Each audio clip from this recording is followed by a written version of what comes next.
এই বৌদ্ধ ধর্মের মানুষ, তোমরা গৌতম বুদ্ধকে মাথার মুকুট মনে করো না। গৌতম তোমাদের বানায় নাই, বরং গৌতম কেমন পাগল আমি আল্লাহকে পাওয়ার জন্য।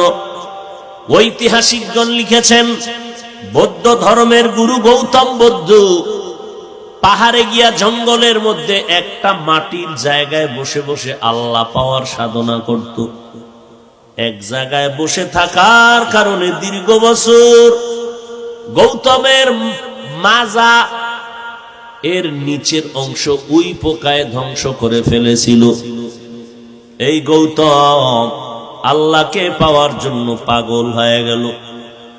মরণকালে লক্ষ লক্ষ ভক্তরা ডেকে বলে, বুদ্ধদেব আপনি মরলে আমরা কার অনুসরণ করব?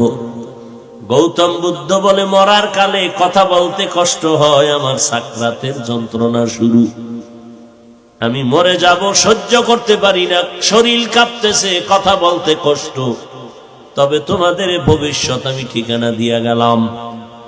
আমি গৌতমের ইন্তেকালের পরে এমন একজন বুদ্ধের আবির্ভাব এই জমিনের মধ্যে হবে, তিনি আমার মতো নয়, আমার থেকে অনেক অ্যাডভান্স হবে। তিনি হবেন মৈত্রীয় বুদ্ধ, মানে শান্তির বুদ্ধ। ভক্ত লক্ষ লক্ষ ডেকে বলে, এতটুকু পরিচয় আমাদের জন্য যথেষ্ট না, পরিপূর্ণ পরিচয়টা দেও। গৌতম বুদ্ধ ডেকে বলে, শুনে নাও ভক্তরা, আমার ইন্তেকালের পরে যেই বুদ্ধের আবির্ভাব হবে তিনি শান্তির বুদ্ধ, তার পরিচয় একটু নাও।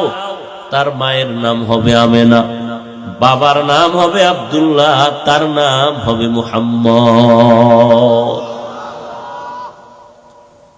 অতএব এর বৌদ্ধ ধর্মের মানুষ, তোমাদেরকে গৌতম কিছুই দেয় না, বরং গৌতমেরও আমি বানাইছি। অতএব তোমরা আমার বান্দা, আমি তোমাদের মাবুদ। অন্যায় করেছো, আসো তওবার দরজায় ফিরে আসো। আমি মাওলার দয়াটা কেমন জানুনি রে গোলাম?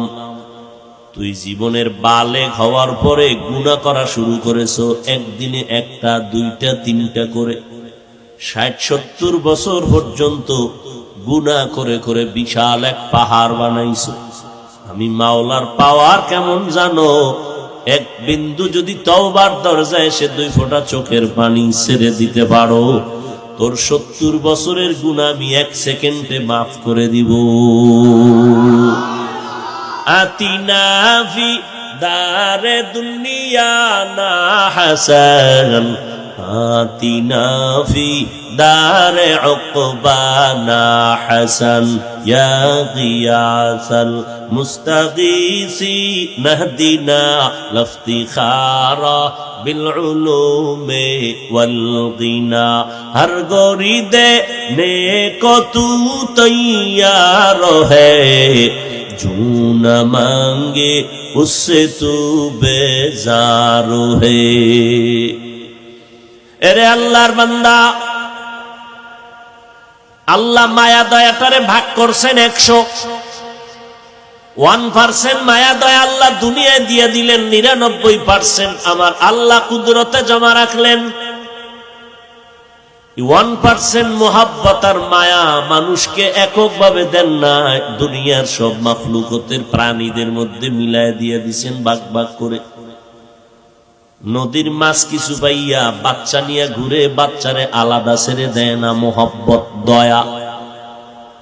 জঙ্গলের প্রাণীরা বাচ্চাটারে ফালায় দেয় না,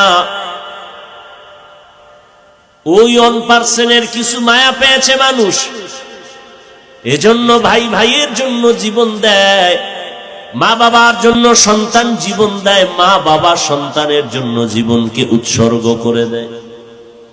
আল্লাহ কয়, যেই মা বাবা সন্তানের হাজার কষ্ট আর অন্যায়কে মাথা নত করিয়া মেনে নিয়ে কোলে নেয়, আমি মাওলার কাছে 99 গুণ দয়া মায়া জমা আছে। বান্দা তুই যদি একটু মাথা নত কইরা ডাক দাও আল্লাহ, আরে বান্দা তুই যখন অন্যায় করে আম্মা কয়ে ডাক দাও, তখন মায়ের কলিজা ঠান্ডা হয়।